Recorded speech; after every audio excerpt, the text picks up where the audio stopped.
Hello everyone, in this video we'll be solving paper 2 in 3 May June 2017 AS level physics. Question 1a, two forces with magnitudes 5 and 12 Newton act from the same point on an object. Calculate the magnitude of the resultant force R for the forces acting in opposite direction. Alright, so you have, let's say, 12 Newtons acting towards the right hand side and 5 Newton acting on the opposite side at the same point. Resultant force is going to be the sum of the two forces, which are vector quantities, meaning that they have magnitude and direction. So if you take 12 Newtons in the positive direction, that means the opposite direction would be negative. So their sum would be 12 minus 5, and that's 7 Newton in the direction of 12 Newton force. Part 2, you are now required to calculate the magnitude of resultant forces in the case that they act at right angles to each other. So if you had, let's say, 12 Newtons acting towards the east and then 5 Newton was acting south, that means the resultant force would act from the tail of the first vector to the head of the second vector. And now this forms a right angle triangle, and you can use the Pythagoras theorem to find the hypotenuse side, which means the resultant squared is equal to 12 squared plus 5 squared, which are the base and height of the right angle triangle.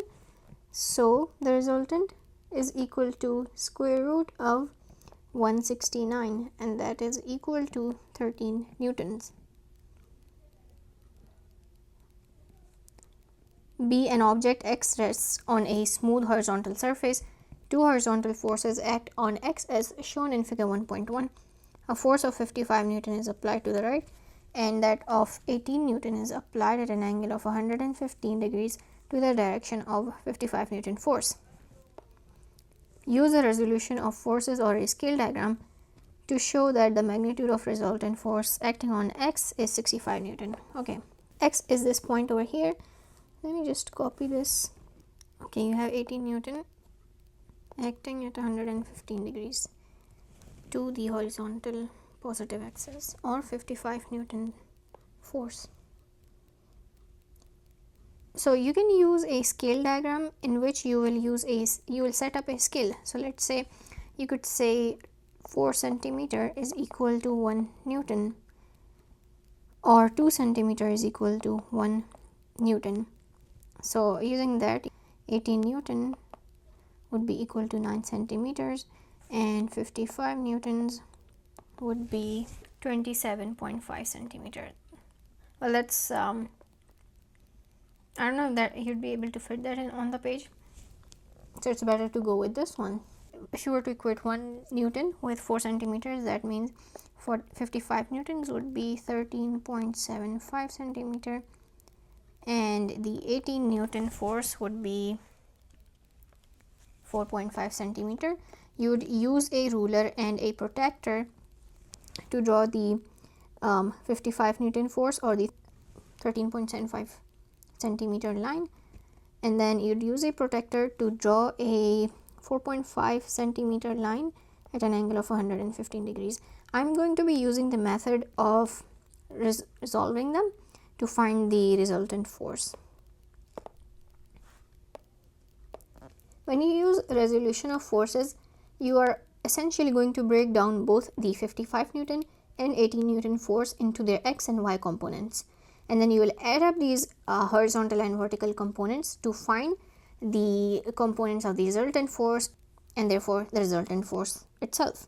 So let's look at the 55 Newton force. It's already in the x dimension, and what this means is its x component is equal to 55 Newton and its y component is equal to 0.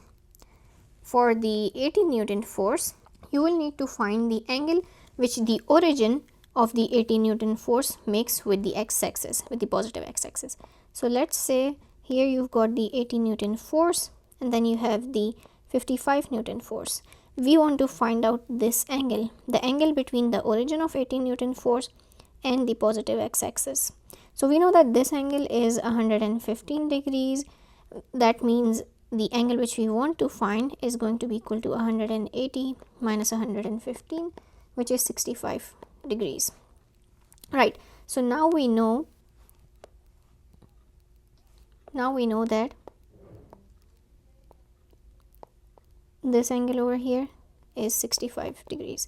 So using this, we can say that the horizontal component of the 18 Newton force is equal to 18 cosine 65, and the vertical component is equal to 18 sine 65. We learned this with vectors, that the horizontal component is associated with cosine angle and the vertical component of a vector force is associated with sine angle, right?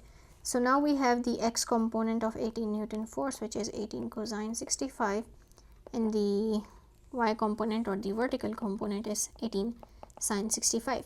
Again, to find the resultant force, you will add up the horizontal and vertical components of all of the acting forces.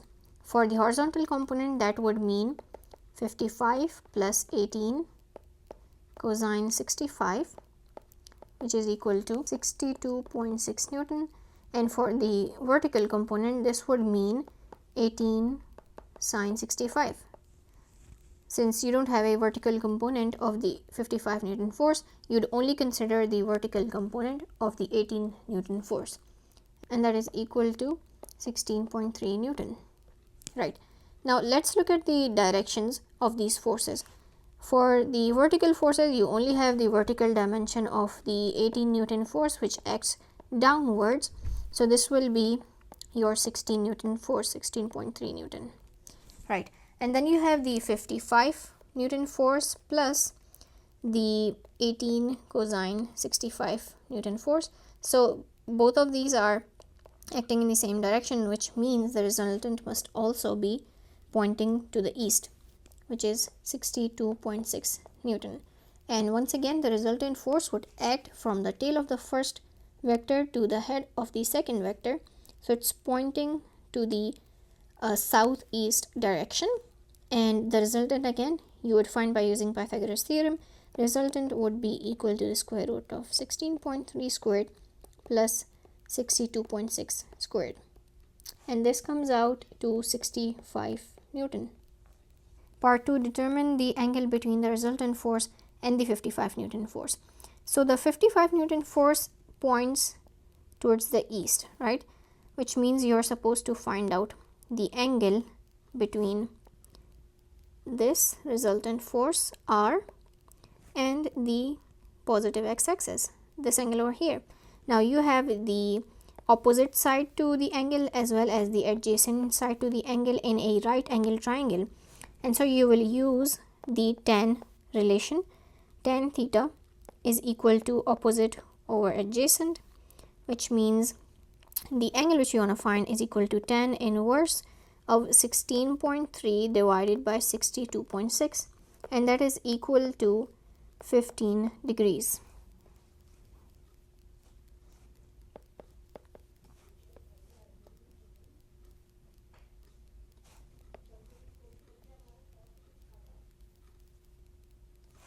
A third force of 80 Newton is now applied to x in the opposite direction to the resultant force in B.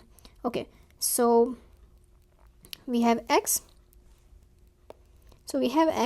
The resultant force acts in the southeast direction, which is and it has a magnitude of 65 Newton. Right, and a third force of 80 Newton acts in the opposite direction to the resultant force. That means it acts in the northwest direction, and it must have a larger magnitude than 65 Newton. The mass of x is 2.7 kg. Calculate the magnitude of acceleration of x. So now you have two forces acting as well as the mass, and you are supposed to find the acceleration. When you are provided with this information, you can use Newton's second law to find the acceleration, according to which resultant force is equal to the mass multiplied by acceleration. So you need to find the resultant force first. Well, we just did something like this in the first part where two forces were acting in the opposite direction, and to find the resultant force you would simply add them up. You can take any of them as positive or negative. They just need to be opposite. So the resultant force here would be equal to 88 minus 65, which is 15 Newton. Oh, this is 80 Newton, my bad.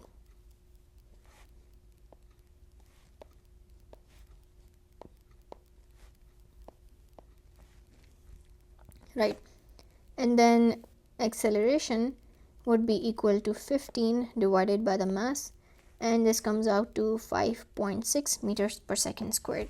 Question 2a, state Newton's second law of motion, which we just used. Resultant force is equal to rate of change of momentum.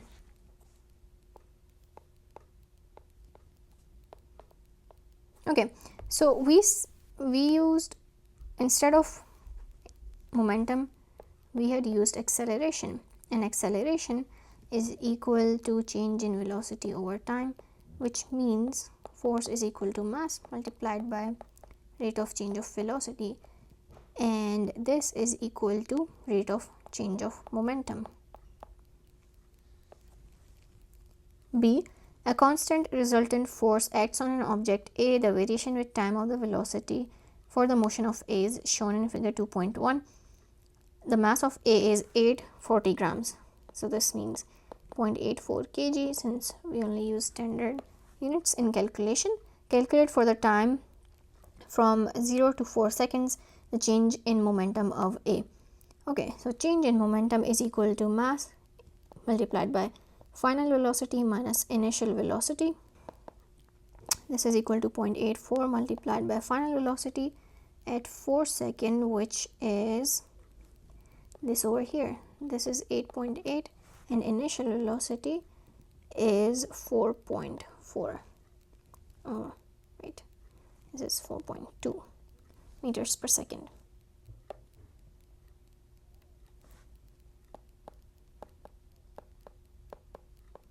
And this is equal to 3.9 kg meters per second. Okay, before proceeding, I just wanted to look at the graph for a second.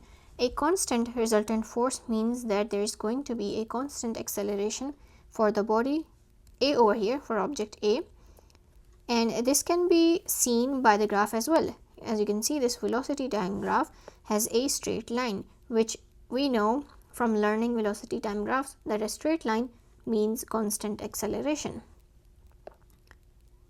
Right, so the moment there is change in momentum, there is going to be acceleration due to the constant force here as well, and you're supposed to calculate the force. Okay, so force is equal to rate of change of momentum, which we just stated to begin this question. Now you have the change in momentum. You just need to plug in the time for this change in momentum, which was from 0 to 4 seconds, and this is equal to 0.97 Newton. And all of my answers are corrected to two significant figures, which is required for this paper, so be careful with that. The force F is removed at 4 seconds. Now when you remove a force, according to Newton's first law, an object will continue with constant velocity or it will remain at rest, right? So in this case, since the object A already had a velocity of 8.8 meters per second, that means it would continue to move with that velocity unless another force acts on it. Okay, so object A continues at constant velocity of 8.8 meters per second before colliding with an object B, as illustrated in figure 2.2, right? So object B is at rest initially, so U is equal to 0 for B, and A has a velocity of 8.8 meters per second. Object B is initially at rest, and the mass is given over here, 0.73 kg. Object A and B join together and have a velocity of 4.7 meters per second. This is the final velocity after they combine and move together, right? By calculation, show the changes in momentum of A and B. Show that the changes in momentum of A and B during the collision are equal and opposite. Okay, so now you're supposed to compare the changes of momentum of A and B. Right, change in momentum is equal to mass into final velocity minus initial velocity, which for A will be 0.84 multiplied by the final velocity, which is 4.7 minus the initial velocity, and this comes out to negative 3.4 kg meter per second. As for the change in momentum of B, this will be 0.73 multiplied by 4.7 minus the initial velocity, and this is equal to 3.4. As you can see, they have the same magnitudes but opposite signs. This is plus over here.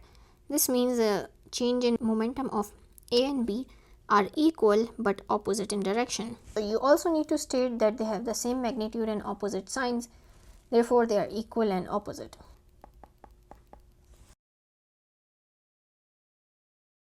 Part 2. Explain how the answers obtained in Part 1 support Newton's third law. According to Newton's third law, when object A exerts a force on object B, in response object B will insert an equal force in the opposite direction on object A. Here you need to translate the change in momentum to force, because we've already proven that the changes in momentum are equal and opposite. Now you need to translate that to in terms of force. Right.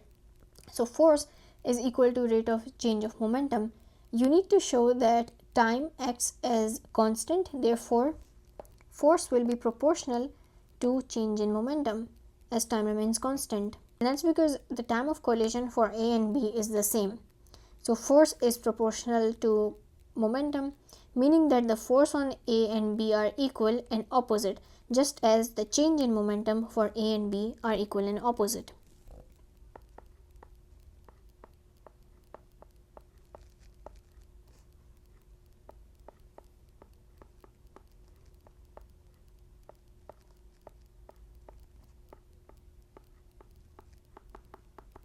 Part 3. By reference to the speeds of A and B, explain whether the collision is elastic. During elastic collision, kinetic energy is conserved if kinetic energy before collision is equal to the kinetic energy after the collision. That would classify as an elastic collision. So the kinetic energy changes and this would not be an elastic collision. In terms of the speeds, we learn a particular equation for elastic collision, which is stated as initial velocity of first object minus initial velocity of second object is equal to final velocity of second object minus final velocity of first object, or speed of approach is equal to speed of separation.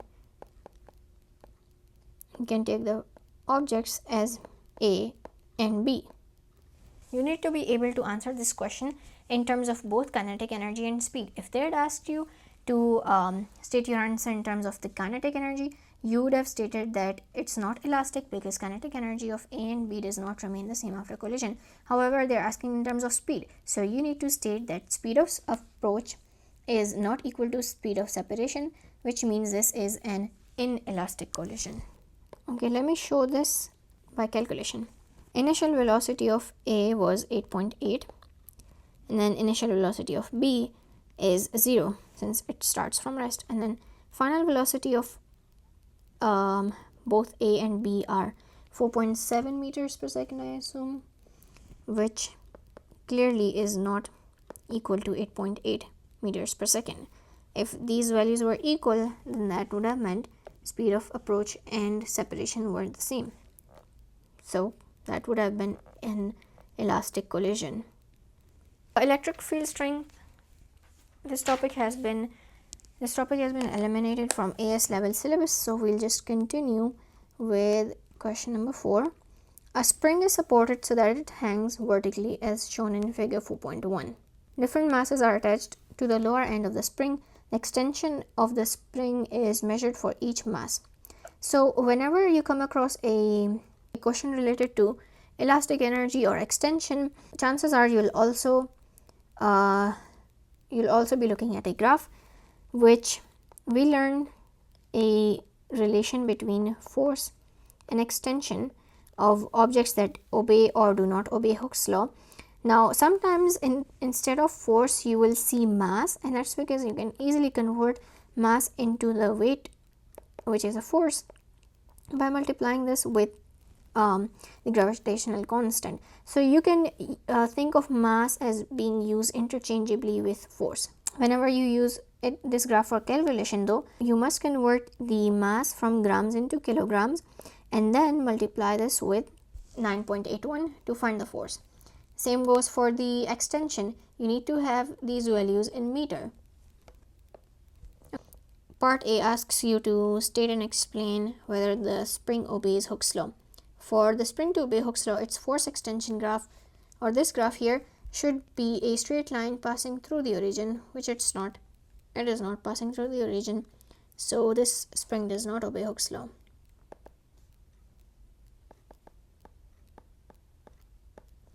B, state the form of energy stored in a spring due to the addition of masses. This is elastic potential energy, as we learn in IGCSE as well.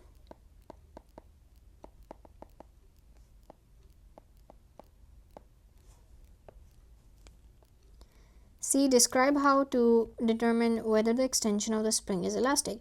If it's elastic, that means when you are to remove the load, the spring should return to its original length. If the spring is deformed after removing the load, that means this extension was not elastic. When the spring does not return to original length after removing the load, that means it had undergone plastic extension or deformation.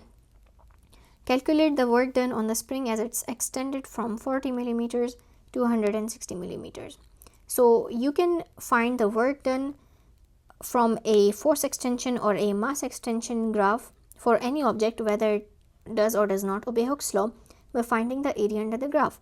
So between 40 and 160 millimeters, let's look at the between 40 and 60 millimeters. This is the area that you want to find for work done.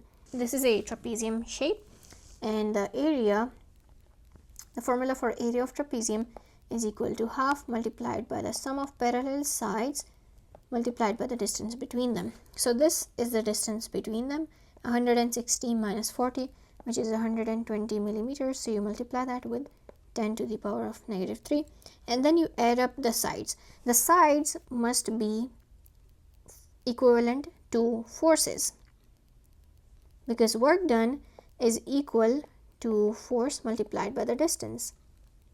Distance here is in terms of the extension, and you will need to find the force from the mass, which means these values over here. Mass in this case is equal to 70 grams, and the mass over here is equal to 140 grams. When you want to find these values, you would just take, let's say, you can see origin over here, and then you have 50 grams for 10 units. That means each unit is equal to 5 grams, and that's how you find each of these values. Right, so now you will plug these values into the formula. A plus B is 70 plus 145, and we'll convert it to kilograms by multiplying with this index, and then to convert it to force you would multiply it by 9.81, and then you are left with the height, which is the last value, and this is equal to 0.13 joules.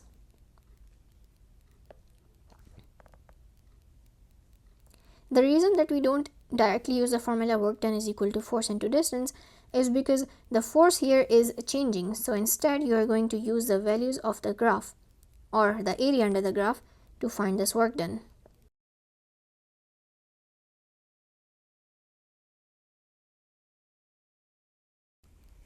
Question 5a. A diffraction grating is used to determine the wavelength of light.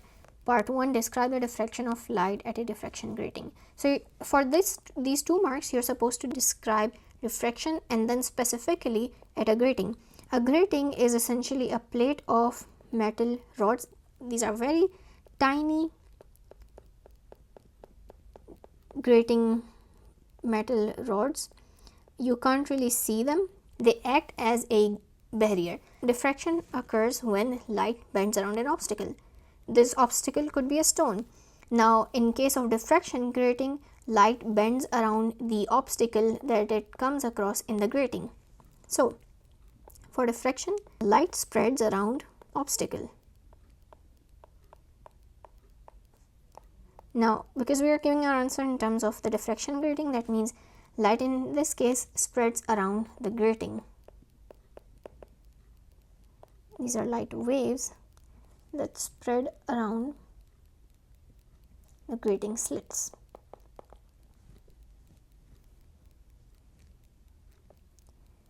By reference to interference, explain the zero maximum.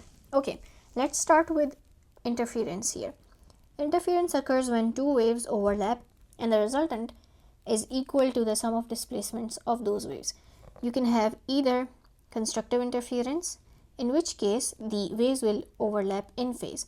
So what this means is the crest aligns with the crest and trough aligns with trough for both of these waves, and what this means is the amplitude or the energy or intensity will add up, and this will result in a greater energy. Constructive interference, when light waves overlap in phase or when they undergo constructive interference, this means the resultant light will have a bright spot, or it will result in a bright fringe when we carry out experiments using diffraction grating. On the other hand, you could have destructive interference. What that means is the trough and the crest of a wave aligns with the trough of the second wave, and this will eliminate all of the energy.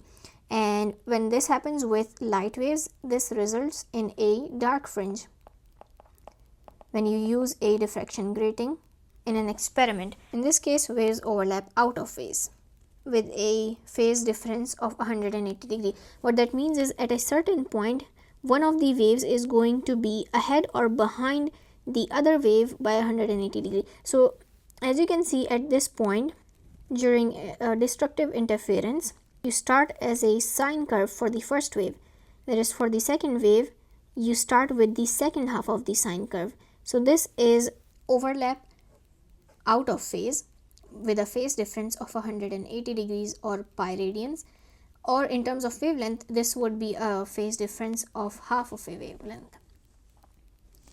Whereas for the constructive interference, both of the waves start at the same point in time, which means their phase difference is 0 or 360 degrees or a multiple of that.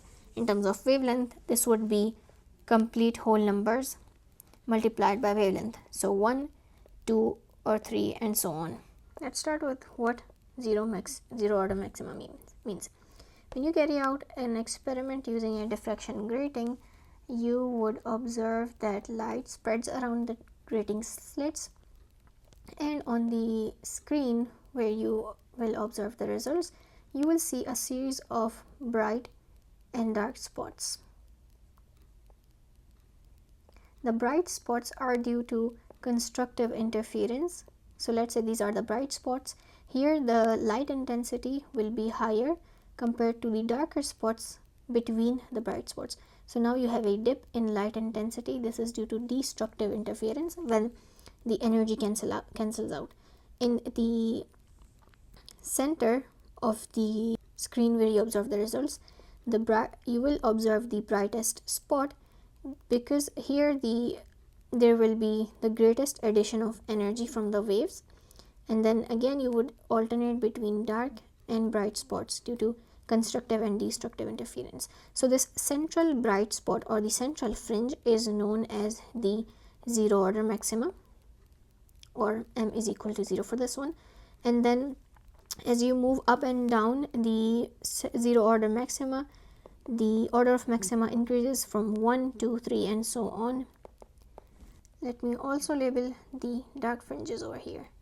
These are the dark fringes or the minima from destructive interference. When waves overlap with a phase difference of 0 degrees at the zero order maxima, they result in the brightest spot.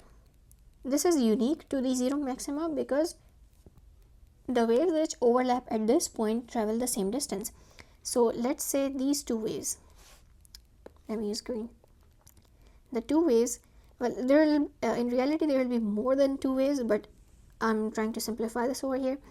The two waves that travel to form the central bright fringe travel the exact same distance to reach at this point on the screen, and they also complete the same number of oscillations of a wave to reach this point. Hence their phase difference is 0 and their path difference is also 0, because path difference is the difference in distance that waves travel to reach a point, which, like we said earlier, it is the same. These waves travel the same distance, so their phase difference and path difference is 0. If you are to go away from the zero order maxima and look at the first order maxima, here you will observe a phase difference of 360 degrees. And that's because here, let's say this wave travels a certain distance, the second wave which travels to result in constructive interference at this point travels one entire wavelength worth of distance more. So that means it travels 360 degrees more, or one entire wavelength more to reach at this point. So the phase difference here would be 360 degrees or 2 pi radians, and the path difference here would be one wavelength. As you go away, further away for the second order maxima, this would be a phase difference of 720 degrees and path difference of 2 wavelengths. So one wavelength travels, let's say, a certain distance s, and the second wave which travels to meet at the second order maxima would need to travel a longer distance, which is equal to s plus the distance of 2 complete wavelengths. And this is how you determine the phase difference or path difference.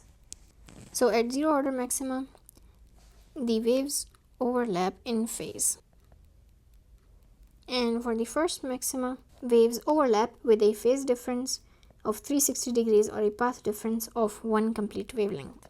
So I would suggest that whenever you are supposed to explain the interference at order of maxima, you always use the terms of phase difference or path difference to ensure that you secure all of the marks. A diffraction grating is used with different wavelengths of light. The angle of the second order maxima is measured for each wavelength, and the variation of wavelength of sine theta is shown in figure 5.1. So here you have the sine theta angle as well as wavelength in terms of nanometer, which is 10 raised to negative 9. Let's see what we are supposed to find here. The gradient of the line shown in figure 5.1. So the gradient is difference in y divided by difference in x coordinates. You can pick any 2 points. The further away those points are, the more accurate your gradient would be. I'll take this point over here, which is 550 nanometers and 0.44 for the sine theta angle, and the first point, which is 350 nanometers, and this is 0.28 for sine theta. That means my gradient here would be equal to 0.4 minus 0.28 divided by 550 minus 350 times 10 to negative 9. This is equal to 8 times 10 to the power of 5. So this is the value of sine theta divided by wavelength. Okay, difference in sine theta over difference in wavelength.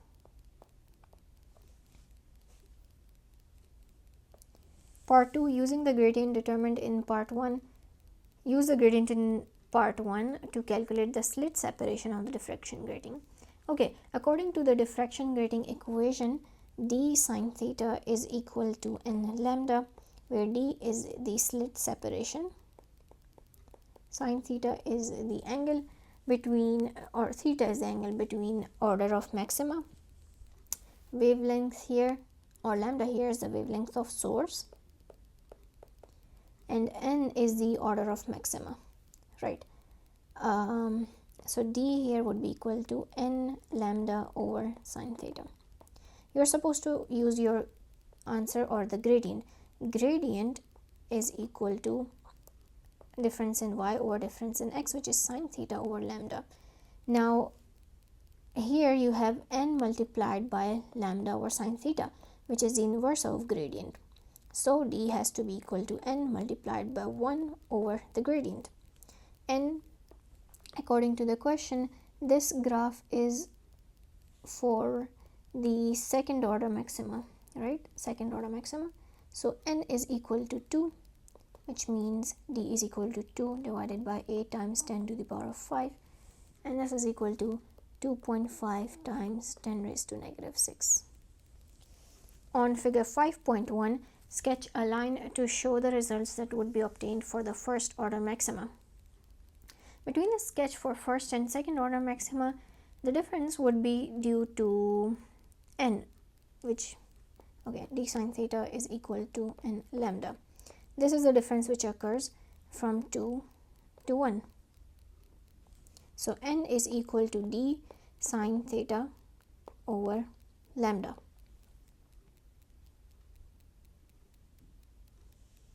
When n goes from 2 to 1, it decreases, which means the gradient for first order maxima should also be smaller because n is proportional to sine theta over lambda.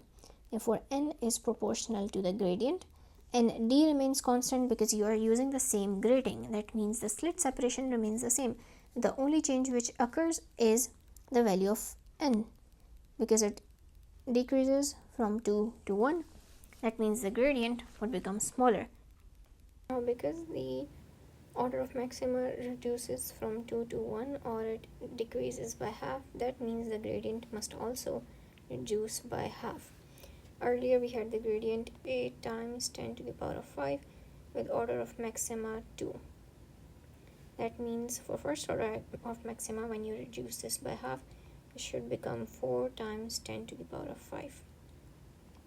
In other words, for each value of x, the value of y coordinate should reduce by half. So at the point of 550 nanometers, the y coordinate should be 0.22. That means this coordinate over here. This is 0.22.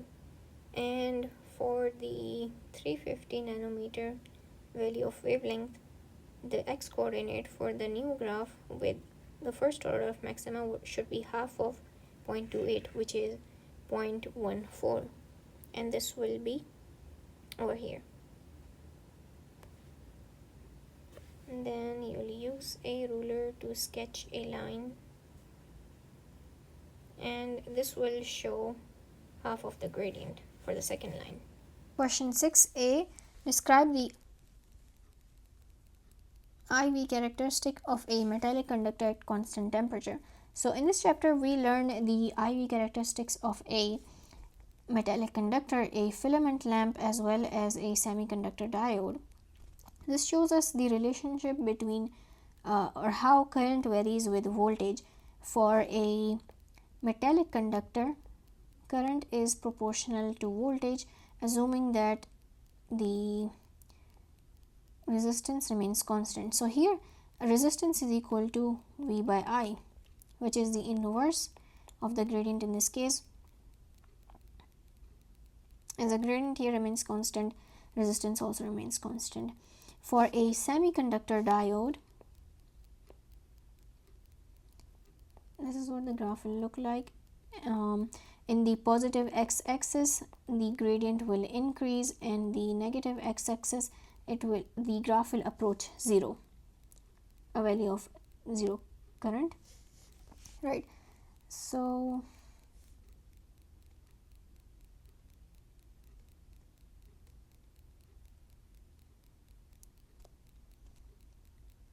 in the IV graph of semiconductor diode, as you can see, on the positive side the gradient increases, and since resistance is equal to 1 divided by the gradient, as the gradient increases, resistance decreases. Whereas on the negative side of the graph, the gradient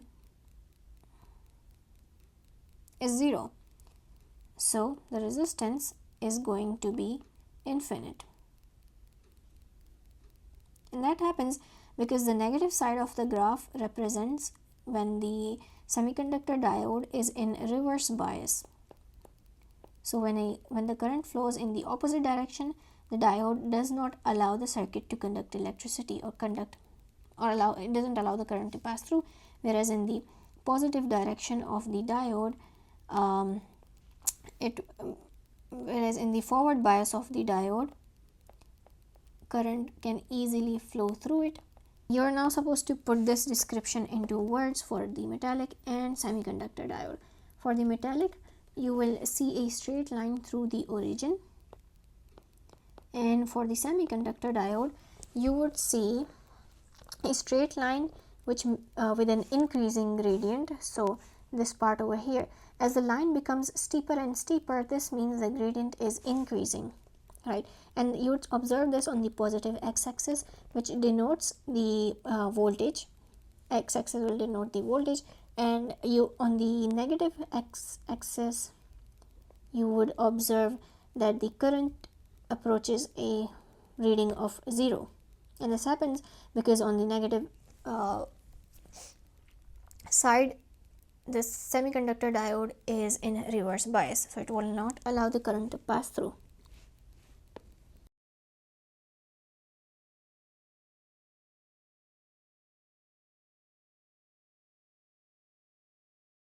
The reason that we say current on the negative voltage part of the graph is 0 up to the point of 0 volt is because there will be a point where current will increase in reverse bias.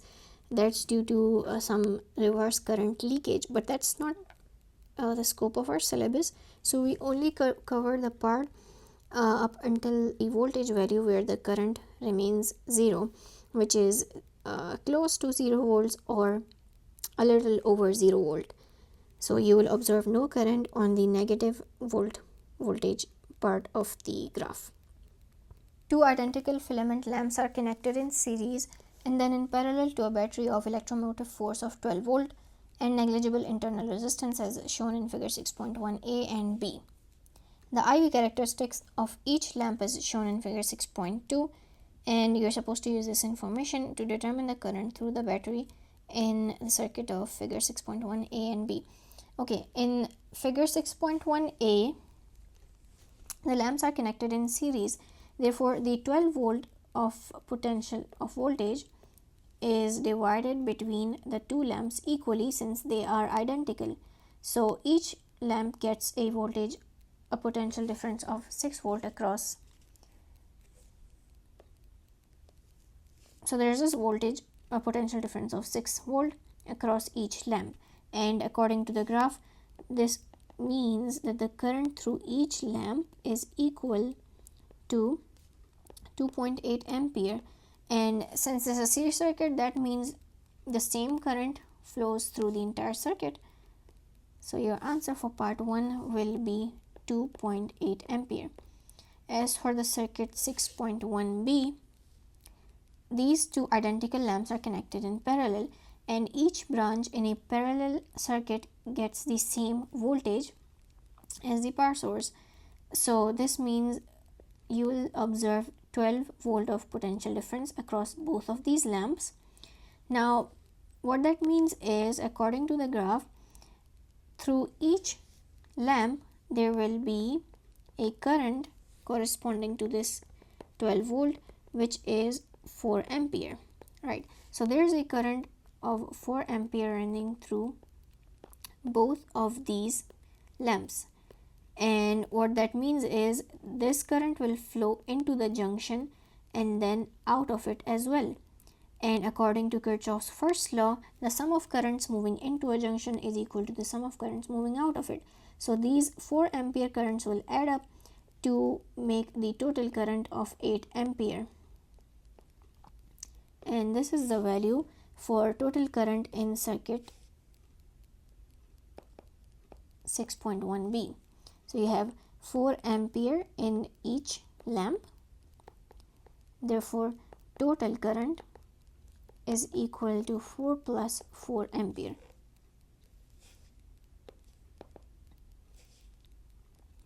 Calculate the total resistance in circuit of figure 6.1a. In a series circuit, you will add up the resistance of both of these lamps to find the total resistance. Since they are identical, resistance of each lamp according to Ohm's law will be equal to voltage divided by current, which the voltage across each lamp is 6 volt and the current running through each of them is 2.8. This is the resistance of one lamp, and for both of those you would add them up, so that's 2.1 plus 2.1, which is equal to 4.2 ohms. And in figure 6.1b, you have two lamps in parallel. You have 4 amperes running through each of them and 12 volts. So the resistance in each one of them would be equal to 12 over 4, which is 3 ohms. Now in parallel, to find the total resistance, you need to use the formula 1 over total resistance is equal to 1 by R1 plus 1 by R2 and so on. When you only have two resistors in parallel, you can just divide their product by their sum. So that's 9 over 6, which is equal to 1.5 ohms. So in this part, you were first supposed to find the resistance of each lamp, and then using your knowledge of resistance in series and parallel, you would use the resistance of each lamp to find the total resistance. For series, remember, you will always add them up, and for parallel, you will use this formula. 1 by total resistance is equal to the sum of the inverse of all of the resistors. Part 3, calculate the ratio of power in lamps of 6.1a to the power in lamp in 6.1b. So power has these formulae.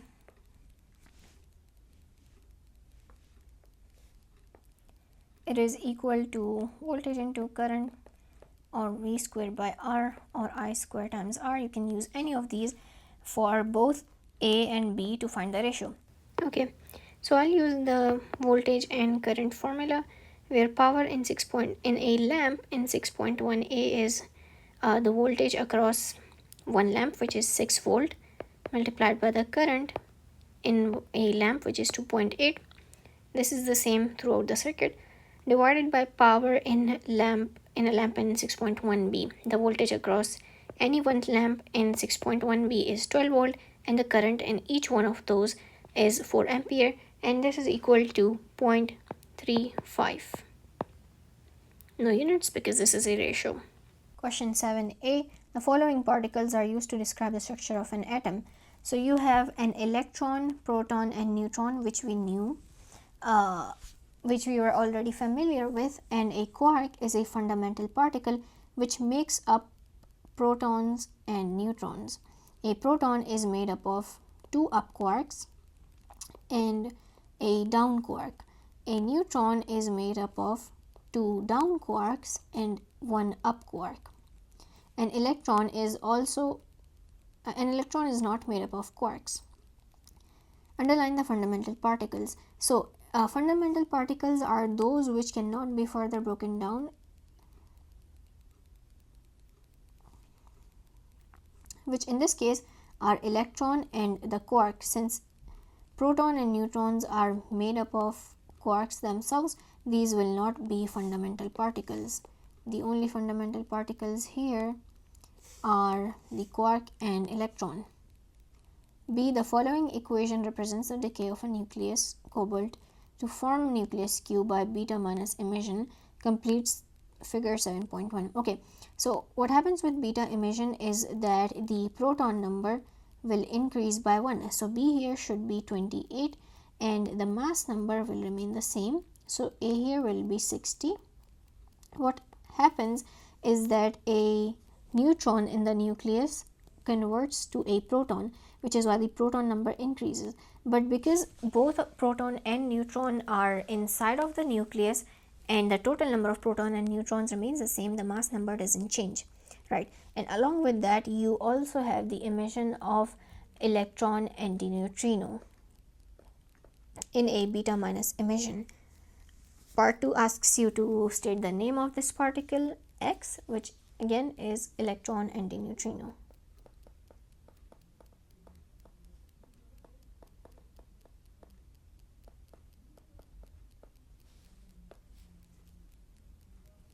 Okay, so this was the last question. We are now done with this paper. Thank you for watching.